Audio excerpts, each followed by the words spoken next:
Hi there guys, I hope you have had a good day. Now, there are possible dates and possible venues for Tyson Fury versus Deontay Wilder 3. It could be an NFL stadium, which seems strange because why would they take it away from Las Vegas and put it in an NFL stadium in America?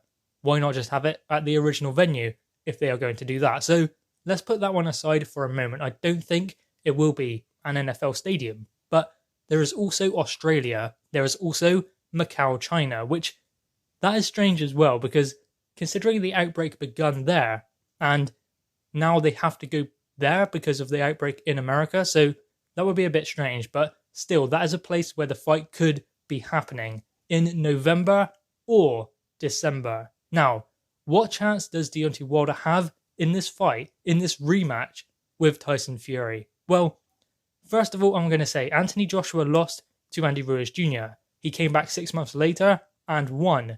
But the difference is Anthony Joshua was a puncher boxer, but he turned it around, became a boxer puncher. Can Deontay Wilder do that? Well, Deontay Wilder has always relied on his explosiveness, his speed, and his power, but not much else. Whereas Anthony Joshua is very fast, very powerful, has good movement, and is a good puncher, but he is also a good boxer. So he had that to go back to, the Olympic pedigree as well. So Anthony Joshua had his boxing to go back to. Deontay Wilder doesn't have that.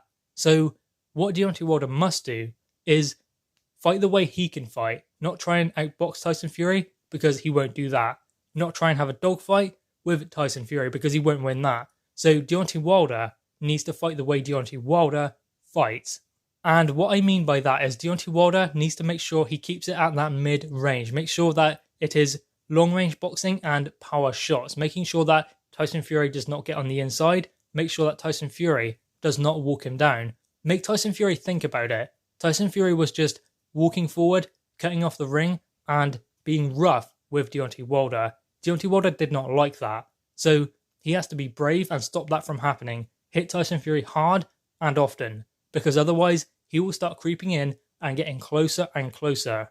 So what Deontay Wilder needs to do is catch Tyson Fury early, establish his jab, and find a way to stop him from walking forward. Now obviously Tyson Fury is renowned for having that irky-jerky style as labelled by Eddie Hearn. But the reason why he does that is he is feinting and trying to cause a reaction with his opponent, and Deontay Wilder fell into that trap every single time. What Deontay Wilder needs to do is make sure he commits when Tyson Fury does that. Do not back off. When Tyson Fury starts feinting, that is when you throw, because what Tyson Fury is doing is trying to make a reaction from Deontay Wilder, trying to see what Deontay Wilder does when he comes forward, and Deontay Wilder fell into the trap every single time. So what he needs to do is jab at Fury when he does that, or bring in the right hand. Step to the side, bring in the right hand, and don't jab and move left. He needs to change direction. I know that he's a bit flat-footed, but changing direction is one way to offset Tyson Fury. Also, changing height. Change height when you change direction, because otherwise Tyson Fury will just wing a hook over the top and that will find a home every single time. So if he comes down and then moves to the right, then Tyson Fury will have to reset before he can start an attack again, and Tyson Fury will not be in the center of the ring. Deontay Wilder will. He will have the space behind him.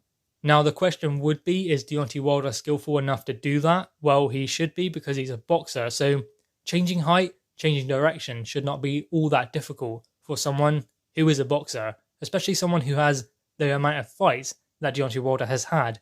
But the problem with Deontay Wilder is he hasn't learned how to box properly. He's learned how to knock people out.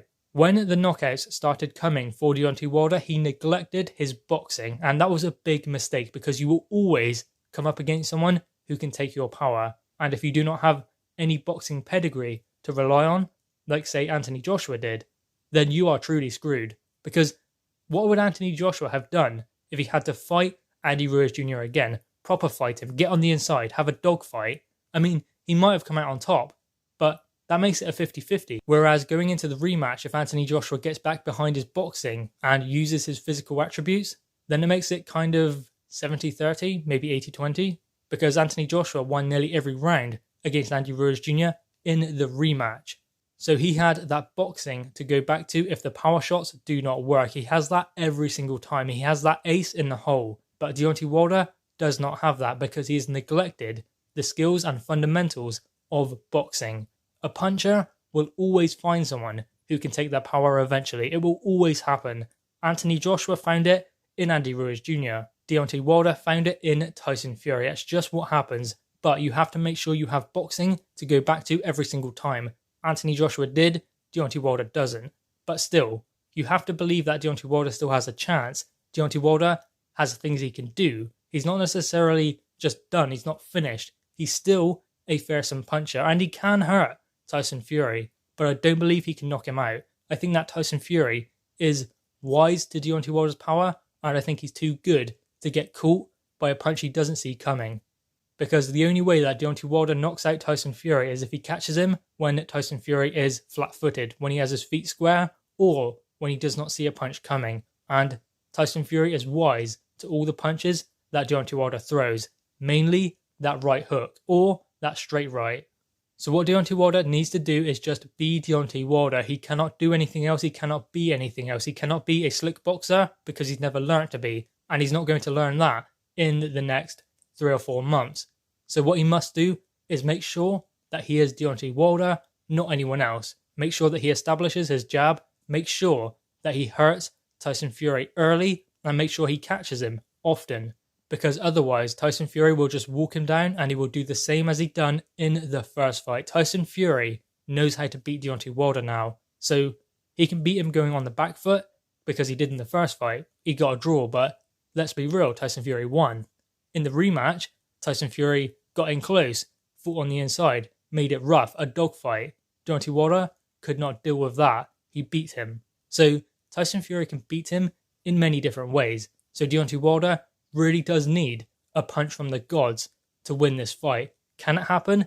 Yes. It's heavyweight boxing. Anything can happen.